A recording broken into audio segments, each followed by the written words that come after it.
everybody. Professor Jeff Wilkerson at Luther College, talking to you once more about what to look for in the night sky. This time we're already up to May 10th. So we're talking about the week of May 10th, 2021. And as you've been following through these the last few weeks, we've been cycling back to topics again and again. And we're going to do that here today. About every 2 weeks, the pattern has been that we return to a topic. Last week it was meteors, and 2 weeks before that it was meteors, or a region of the sky. So a type of object, or a meteor of a type of object, or a patch of the sky that we want to study a little bit more, or something along those lines. Part of this is because this is, at a given time in the year is a good time to see a certain region of the sky. So now's the time for us to be talking about Virgo, Leo, Boetes, for example, and we're going to do that here today. Not Leo so much today, and we did that 2 weeks ago. We did that 2 weeks prior to that.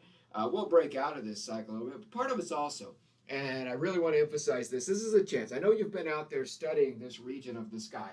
Arcturus is the brightest star in the evening sky right now. So if you go out and you look south, this view, so we have Arcturus down to Spica, two very bright stars that are separated by 32 degrees, about 3 fist widths across there at arm's length. So you got about 3 fist widths separating Arcturus to Spica down south and west of Arcturus. So make sure you can find those stars. And this would be the view looking directly south. I don't know. For me, it would probably be about 11:30 p.m. That means when it gets dark, they're already well up in the sky, but they're going to be east of due south. And if you're out there after midnight looking at this, they're going to be west of due south. But that gives you a sense of when to go out and look for these stars right here. Arcturus is the very brightest star you're going to see looking toward the south, or if you're out a little bit before midnight, the east of south.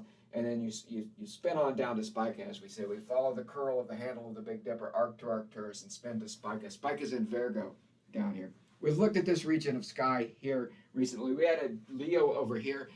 Dana Bola is one of the stars we looked at in Regulus in Leo. But right now, we want to return to this, talk about this. Part of this reason, when we got sidetracked there, we tend to get sidetracked pretty easily. Part of the reason we want to talk about this right now again, and we keep circling back to this, and again, I hope you've been out there looking at this. I know you've been out there looking at this patch of sky, studying and learning this patch of sky, because all of my students do all of their homework fastidiously all of the time. That's just the way it goes, right? There's no way you're not out there doing your homework and learning this part of the sky. But what happens, and I've probably said this 400 other times if you've been watching these videos, and you have,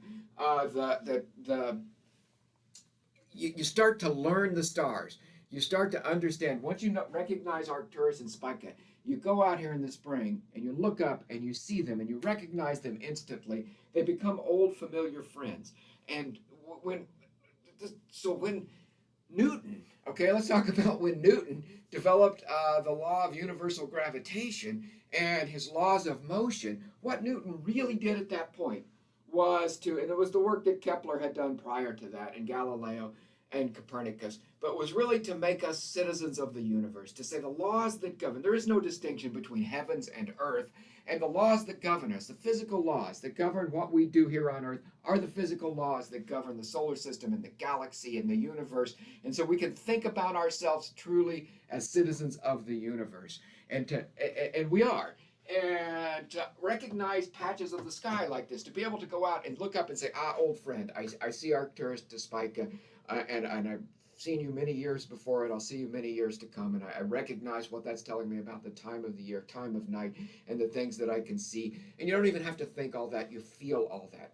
And it really is like seeing a family member or an old friend or something along those lines. So we want to get familiar with the night sky. It is our universe. We are citizens of the universe.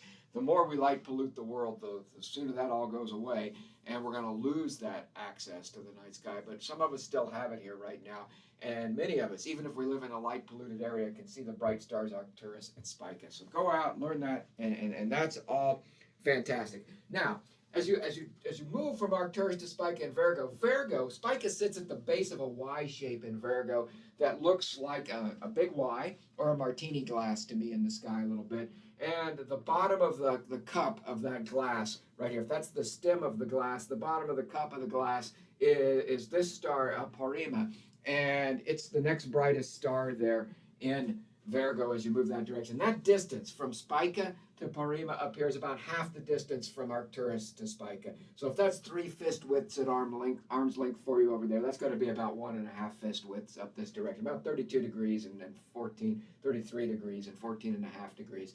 I think is actually what this is. So it's a little less than half that distance up there. But this is all pretty rough to see that.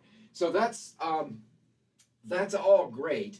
And if you move sort of almost, not quite, you're going to have to dip south a little bit, I think. But if you move, this is west, the stars are moving this direction across the sky. If you move back to the east across here, a pretty good distance. So you span that distance straight across. You come to a star that is almost equal in brightness to Parima. And so this star, these two stars are pretty close to the same brightness. They're both significantly dimmer than Arcturus or Spica, but still plenty bright enough to see. We talked about this a little bit last week, thinking about the stars in the Little Dipper, for example, and these correspond to some of the brighter stars there that you could see. So they pop out for most observers. As you walk straight across here, I forget what that distance is. It's something big. It's something on the order of 45 degrees, right? At right angles, 90 degrees. And 45 degrees is going to be half of that. So it's a pretty big gap, a pretty big span across the sky that you see there. I'm suddenly wanting to sing YMCA from long, long, long ago, but never mind that. And so as you walk across there, this distance, this star, let's go back to this star that you come across. It's about the same star, same brightness as the star in the base of the cup in Virgo. This star is the brightest star in Serpens. It's the alpha star of Serpens, and typically we would call that Serpens cauda, the head of the snake. So this is there's a string of relatively faint stars that goes up this way that is the snake, and the head of the snake. The tail of the snake is way over here, and we will talk about this as the months unfold here ahead of us. Ophiuchus, the serpent handler, sits between the head of the snake and the tail of the snake, holding the snake out like this. So this is the brightest star in Serpens over here that you see, and we're really making the transition from spring to summer sky as we do this. Ophiuchus is going to be a great late spring, early summer constellation, right into late summer, midsummer. So we'll keep talking about this. This star sometimes is called Unukalai, and so you'll see this star. See if you can find that star. You got a great sort of diamond shape, a great quadrilateral of stars here to go out and study and learn. Arcturus to Spica to Parima to Unukalai. And if you draw a line from Spica to Unukalai like this, only about 7 degrees down in the direction of Spica, as you move towards Spica, is a good globular cluster M5. I'm sure we've talked about globular clusters before, and we will again. This transition from spring into summer is a great time to find globular clusters, and I think we'll work on it this year. We'll spend some time identifying globular clusters and seeing if we can find them. Globular clusters, these big conglomerations of hundreds of thousands of stars directed toward the center of the galaxy. This is a drum that I like to beat a lot, to say that as we move on towards summer and we start to look at the evening stars of the summer sky, we're looking directly toward the center of the galaxy, but there's more on that later. And so we're going to see a lot of globular clusters. Globular clusters are so big and dense and so far away that we don't see them. Open star clusters, we see the dark space in between the individual stars. Globular star clusters look like just a fuzzy patch with maybe a sprinkling of stars across there in a small telescope. So if you have a small telescope, so this distance down here is only about 7 degrees, so it's not very far down to M5 from Spica, so it's much closer this direction. So start scanning this direction. If you do so in binoculars, it'll be just barely below the line that connects Spica to Unukalai. And so you'll see, as you scan with your binoculars, you should see a fuzzy patch. Maybe still in the field of view of your binoculars, or just outside as you're scanning to the south and the west of your field of view. Go slowly and you'll see it. You'll pop across it right here. It's a great globular cluster, a fun one to study. If you have a small telescope, then go follow up your binocular observations with that telescope. So this is our introduction to M5, a good globular cluster to be studying. Maybe next week we'll study another globular cluster. I don't know. But for now, try to learn this region of sky. Try to learn your stars, Arcturus to Spica to Parima to Unukalai, and then use the Spica to Unukalai line to see if you can find globular cluster M5 and get to know this region of the sky. It's a great, great part of the springtime, early summer sky. And I hope everybody has a good week. We had a clear night last night. I took data for the first time in I don't know how long. Actually, I do know exactly how long, 13 days, but never mind that.